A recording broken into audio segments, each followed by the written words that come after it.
for another reaction. How is it going? Before we get into it, if y'all can hit that post notification bell for me to let y'all know when I'm coming at you with another video, would deeply appreciate it. Something kind of new. I am going to be reacting to someone talking about the new zombies maps from Black Ops 7. We've never seen controversy like this in zombies.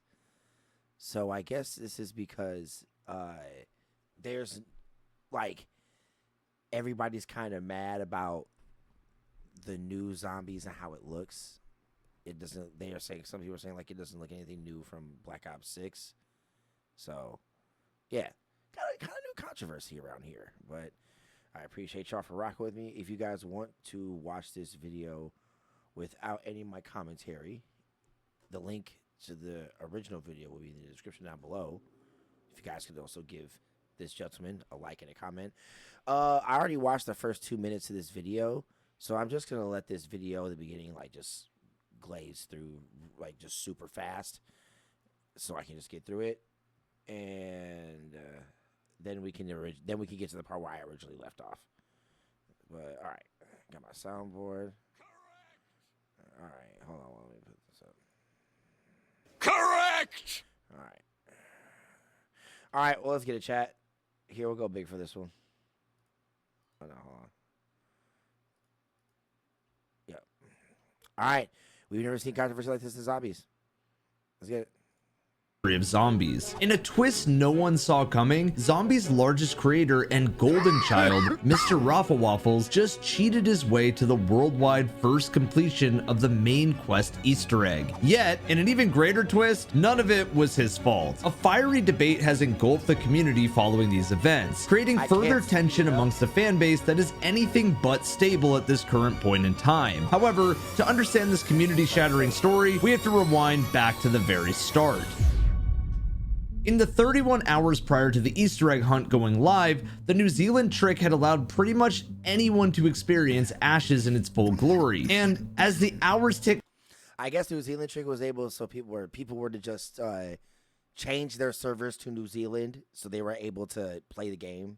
Closer to the hunt's official start time, it became clear that the initial reaction to the game was far from overwhelmingly positive. Frustrations arose from the fact that Black Ops 7 Zombies simply did not feel like a new game, and instead, nothing more than a 6th DLC for Black Ops 6. These complaints had actually been raised to Treyarch many months before, with even Milo sharing his skepticism and concerns about the feel of Black Ops 7 in an interview with myself earlier in this year. If it feels identical, if it feels like a BO7 map could have been in BO6, that is going to be very problematic for the game in my opinion. The lack of real innovation had already soured the taste of a new release before the Easter egg even went live. But this wasn't just a vocal minority complaining. Low view counts and questionable player numbers reflected the apathetic feeling of the world of gaming towards Black Ops 7. Tension was high, and anger was bubbling under the surface as 10 a.m. Pacific rolled around and the Easter egg launched. But everyone was blissfully unaware of the events that would unfold down the line. Despite the gigantic size of the map, it took Easter egg hunters just 27 minutes to discover their first batch of major clues. A mirror in Ashwood's town hurt Noah as he got near it, while also giving him PTSD flashbacks to the mirror his team became stuck on during the tomb boss fight in Black Ops 6. In these early stages, teams also found the robot Klaus trapped in the Ashwood jail, and players immediately began their search for a key, or a password, or a key card that could free him. But efforts centered around Tessie and the Whiz T perk, as Treyarch are well known for focusing Easter eggs around. Yeah, what the fuck? What the fuck is the Whiz T perk? The hell is that? The fuck? That do sound kind of cool. I ain't gonna lie. On newly introduced features, with Old Tessie being Ash's flagship feature and an evolution of the transit bus from Black Ops 2. Around 38 minutes into the hunt, players' suspicions about where to look were proven right, when about 6 penguins in his team found a freezer key in the diner and used it to open up a cupboard, allowing them to pick up an abomination carcass that could be attached to Tessie. This was the second upgrade. That shit looked crazy. That shit look crazy, bro. Allowing them to pick up an abomination carcass that could be attached. What? On a truck? That shit. to Tessie. This was the second upgrade that could be applied to Tessie, after the Pack-a-Punch machine was already on the exhaust. Over the next hour or so, the Ashes hunt started to define itself as a part-finding extravaganza, with a giant list of necessary parts being viewable in the HUD. Treyarch's emphasis on part collection and non-linear progression in recent times has added lots of confusion to Easter egg hunts. The distraction of side Easter eggs in Terminus has somewhat scarred players, with teams now weary of falling down a rabbit hole of side quests that take time away from the main hunt. Mr. Dalek JD would be the first to fall victim to a side quest distraction, although this one was admittedly very cool and well worth the distraction. What is going on right now? That skill was funny. Wait, what? Where am I? Oh. The exploration of Dempsey's backstory in this side quest felt very special, and the reactions of players to this speaks volumes to how Okay, if there are one of those for each character, my worries are going. They are cooking with their stories. I don't need no ghost to tell me what I already know. Dempsey, the badass Marine. This is others appreciate lore playing a more present role here, after it had been dreadfully executed by Treyarch in Black Ops 6. For those with subtitles on, the name Vaetherion appeared here as well, a name that would become extremely important for players later on. As the hunt time reached an hour, reports flooded in about an Uberklaus in spawn, as teams reached the round requirement for him to appear from a container in Janus Plaza. A stabilizer chip dropped from killing him, and teams rushed back to the prison cell to free Klaus. But when they inserted the chip to the door, it didn't open, and instead a very familiar and traumatic message appeared for players. Update requires restart. Teams began to try everything to free Klaus, throwing sight grenades, stun grenades, and shooting dead wire weapons, as these are all common tropes in Treyarch's Easter eggs when the community needs to power something on. It would take 40 minutes for Klaus to eventually be freed, with the community realizing that multiple stuns had to be thrown to get him out. That would make sense. I have got 4 stuns. Oh, he's stunned. Wait, Klaus is actually stunned. Really? Yes, it worked. It worked. Dude, I can't believe that idea actually worked. Klaus had been evolved heavily from his existence in Black Ops 6, as he now had proper functionality. He could be controlled by the players, and he felt like a new and useful mechanic. The freeing of Klaus helped to accelerate the hunt massively, and just over 20 minutes later, Codename Pizza got his hands on, or rather in, the Wonder Weapon for the first time. Oh, dude, the Wonder Weapon now! Bro. Okay, we're on Last Zombie. Don't kill Bro, anymore. look at Don't me. kill Look anymore. at Yo, me. come downstairs. Come downstairs. Bro. I got a freaking Wonder Weapon, I can't dude. get in. This is are y'all locked in there? Bro, I've got the Wonder Weapon now. Gamer subs. Black Friday deal. Of all time, I'd like to say that this is one of the...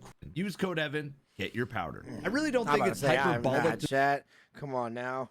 I am not doing that, boy. Hell no, nigga. I do not play with these ads, boy.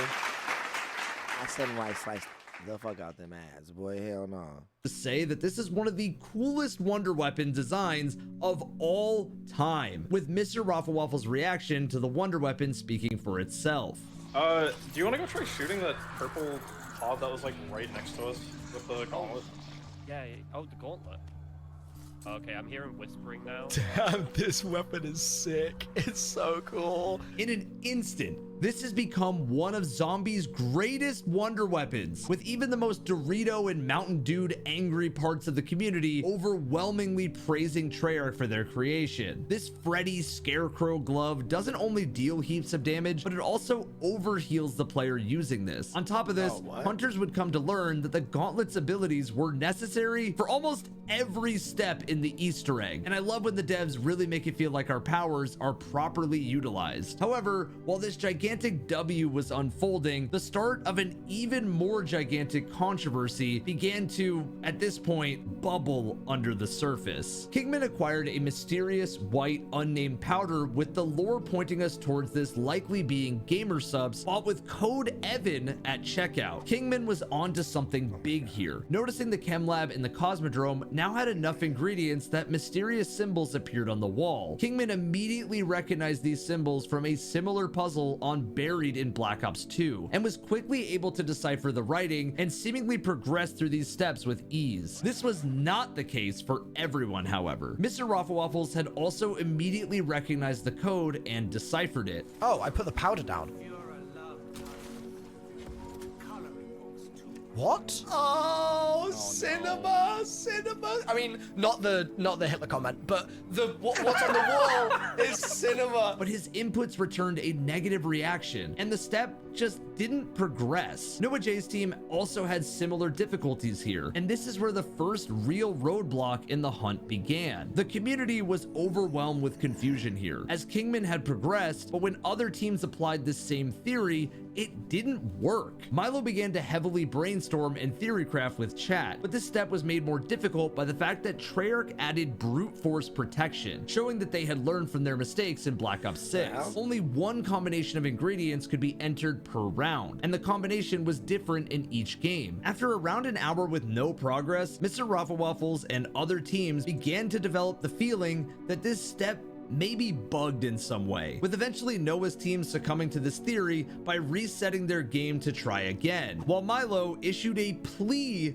to Treyarch. The questions around whether this step was bugged had hidden something absolutely insane developing in plain sight. You see, as Milo started cooking up the potion, he had accidentally entered God mode at around the 2-hour and 20-minute mark into the hunt. At first, they theorized the lab was just a no-hit zone for the person cooking the potion, but then things got weird.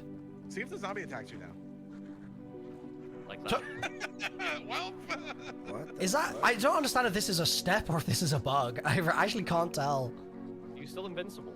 yeah, I Yeah. would assume that's a bug. So you might just be.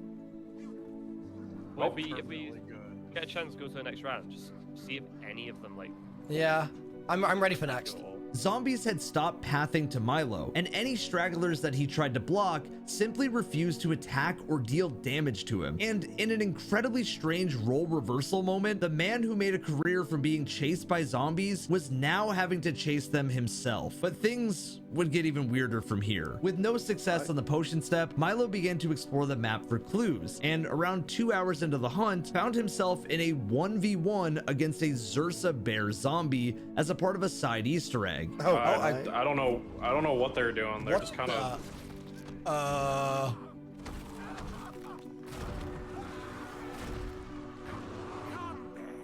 What? What the? What?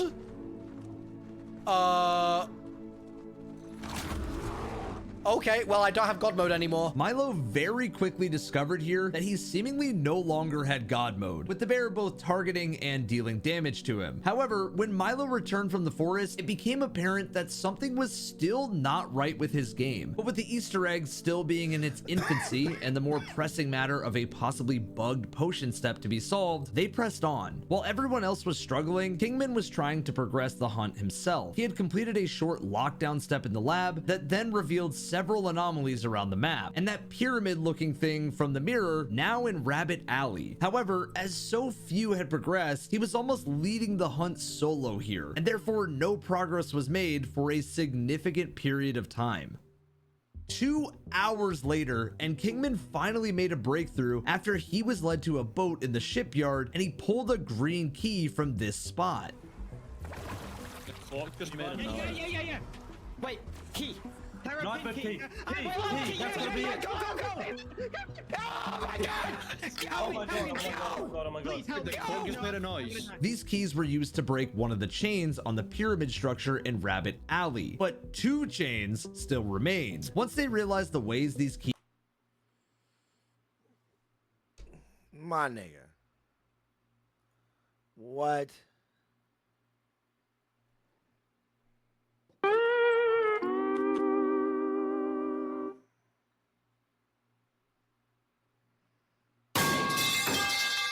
Niggas just gonna make all these uncle jokes, bro. These were found, progress was pretty quick, and just 30 minutes later, Kingman had all 3 keys required to unlock the pyramid. And just shy of the 5-hour mark into the hunt, something incredible was uncovered for the first time. While Kingman was progressing, Mr. Waffles was finally breaking through in chemistry class, and the mystery behind the step was cleared up with a discovery in the farm. Bro, oh my god. Activating. Oh my god. Right, Finn, Mick, shout out to you, whoever said that. Someone said, oh, I'm a hot guy. Thank Wait. you. You are a genius. The step was in fact not bugged in the way people thought, and instead, Kingman had just experienced a rather large slice of fortune. The potion had 5 possible ingredients in game, but only 3 were actually needed for the recipe. At the time of Kingman's completion of the potion step, no one in the public eye had found the ankle bones part, and neither had Kingman. However, Kingman's recipe luckily did not require this part and therefore was able to progress, while others were unaware that the ankle bones would be needed and therefore were trying to initially force their way through the step based purely off of the fact that Kingman had done it without the bones. The discovery of the bones allowed many teams to catch up to where Kingman and a select few others were at this point, and now the full force of the community was able to resume moving the hunt forward. It's worth noting here, however, that Milo's God mode situation still remained, which is somewhat relevant as it meant he had an easier time hunting and retrieving the keys from the foggy areas, as nothing tried to attack him. The effects this had on the grand scheme of things at the time was minimal, as the keys were far from a challenging item to retrieve, and the effect of his accidental superpower would prove to be much more controversial in the future. The midway cutscene was a super nice touch, with great visuals and nice voice acting, proving to be the polar opposite to Yeah, see, bro, seeing dude with a katana right here is kind of crazy.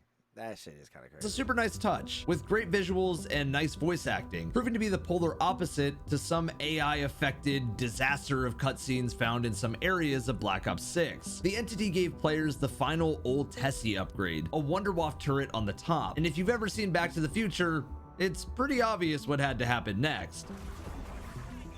And that worked, and it stopped the clock.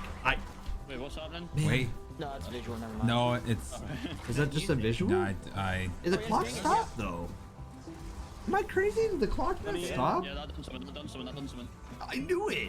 Time froze and lightning of different colors appeared, but time was catching up to Kingman as his round count was extremely high, and with difficulty scaling present in Black Ops 7, it would eventually reach a point of becoming unsustainable to continue. Teams across the community would remain stuck on this step trying to figure out what to do with the clock, but after about 40 minutes, Clan Elysium from Destiny Infamy had a breakthrough. Oh, what is this? Is this a side Easter egg? If it is, we haven't seen it from anybody else. Could be, but What is this? Close to 6 hours into the hunt, and Elysium was able to figure out that by shooting spinning satellites with purple necrosis, it stopped them in place, added smoke to the rocket, and put wisps in the chair of the terminals with rotating numbers. By looking at the Pigpen cipher terminal to the side of the other terminals, they were able to decode a word: rocket, weapon, etc. It was different per game, but using a Pigpen cipher and then using an A to Z cipher on each monitor, Elysium was able to do something even more insane. did Elysium come out? Whoa! Did they just come out of the shadows? Whoa! He just takes off the glasses so casually. Bro, what is that? Elysium. At this point in the hunt, I think it's important to address the elephant in the room. There is a large amount of nostalgia callbacks in Ashes of the Damned. The evolution of Transit, the return of Farm, the return of Ascension / the launch multiplayer map from Black Ops 1. And that's before we discuss the little callbacks like Klaus being reminiscent of the Civil Protector from Shadows of Evil. Treyarch have faced serious criticism in recent times around these so-called nostalgia baiting, especially with half-baked references to Origins and the Tomb and the return of the OG crew in the first place. While the nostalgia is pretty well executed in Ashes of the Damned, not everyone was happy about it, which only adds to the narrative of Black Ops 7 not feeling like a new game and instead relying on successes of the past to spark interest, rather than be an evolution of the zombies hunt like we saw over a decade earlier in Black Ops 3, this race still had many hours and much more controversy to go. With this info of using Klaus to stomp the mechanic away, other teams were able to take note of that, and Elysium were actually the first to clear this step too. Okay, that's fine. That's fine. Just keep him there. Just keep him there. Maybe. Where's it? So, Cal, do you have the mechanic? Yes, yeah. He's Okay. Just keep them there. Keep them there to the top. Like, we did. Oh my god, we did it! Yes! Yes! My god. You had to stab the register near the diner worker, run into the semi-truck near the trucker, and have Klaus stomp the car for all of these zombies to rise up. And by simply walking them into the lightning that matched their eye color, the frozen lightning was gone. As Ashes broke the hunt time record, many teams were trying to progress with the deceased family members in the farm, but no one could figure it out. That was until Mr. Raffle Waffles started to look at the ground symbols carved in and noticed Roman numerals that matched the time on the clock behind the family. He stood on the matching one, and all of a sudden, this happened. Whoa. What? Whoa! Shoot it now. Wait. Yep. Oh my god! Oh! That's crazy. Here we go. So stand on the 9. He turns to you. This was one of the better surprise moments, but it would lead to a pretty odd next step, as players found relics all around the barn and the farmhouse to pick up, and by placing them in the ground yard, a whole lockdown sequence began to defend the farm. Doing all of this made the Wisps disappear, and just like that, Mr. Raffle Waffles was in the lead. But you will notice again, no zombies were coming near him. It's around this point in the hunt that the drama and tension really stepped up. Several top teams now found themselves at a similar late stage in the hunt. Milo's team, Noah's team, Elysium, and the world's first team from the Reckoning hunt were all having one last push towards discovering how to reach the final boss. Milo and Noah's team, around similar points in time, noticed a wisp on the dock of the cabin, and by interacting with it, the projector screen began working. What to do with this was up in the air. That was until Codename Pizza discovered a film reel in the boathouse that was brand new. There's a movie in the boathouse in the Whoa, roof. there I is. don't know how to get it That's a out. film reel. It is. Film for each of them. Bring the film back. Grab the film from each location, bring it back to the projector. That's gotta be what it is. By shooting the necrosis normal shot, these reels would activate, but they would also jump scare you if you were shooting in the wrong order. Film reel in ceiling rafters of the shed? You talking about this? Is that a film reel? Oh, that is a jump scare. Okay, well. That's terrifying. After a little time, they progressed and the box upstairs opened up to reveal a wisp. Somehow, the thought was to bring Klaus there, and it worked, as Klaus grabbed the detonator and a beer and sat out by the deck with something we had been working towards for well over 9 hours. Final boss! Let's go. Here we go, chat. Guys, lock in. Here we go. Oh, baby. I am so scared. This has been such a build. This would not begin the boss fight immediately, as everyone was collectively teased at looking at the pyramid expecting it to open. But instead, it was an all-out race using old Tessie to collect wisps in each area around. Okay, I'm driving. Mr. The gist of what this Easter egg completion made for an incredible viewing experience, as initially it felt like the fight could really swing either way. However, as the long fight progressed, it became clear the effect of Milo's glitched game was benefiting him greatly. In this boss fight, he was far from down. Evan. Rather than the actions. Had Milo just been your average that he should have quit the game, as ultimately it's more Milo's fame and following here that's causing the controversy rather than the actions. Had Milo just been your average Joe Zombies player who completely accidentally glitched the game, I expect that he would not have been criticized to the same extent, with many people not having an issue with his completion despite the glitch. After being so cruelly wiped during their neck-and-neck race with Milo's team, the team of Noah J, Freckleston, Codename Pizza, and Chopper would race their way back to the boss and claim the true world's first race win. And the fact they still claim the win despite having to fight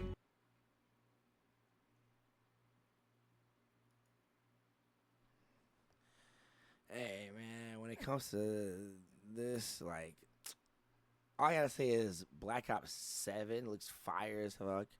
But I just like Black Ops 6, man. I just like Black Ops 6. But yeah. Let me know what y'all like in the comments. I deeply appreciate it. I love y'all so much. I appreciate y'all. Comment, like, subscribe, hit that post notification bell for more. As I keep coming out with these videos to y'all. Neptune, Pluto. Love y'all so much. Deuces. No struggle, no game. I've been through everything. What is pain? They don't know me and little bro's raised. Since the jit was too quick.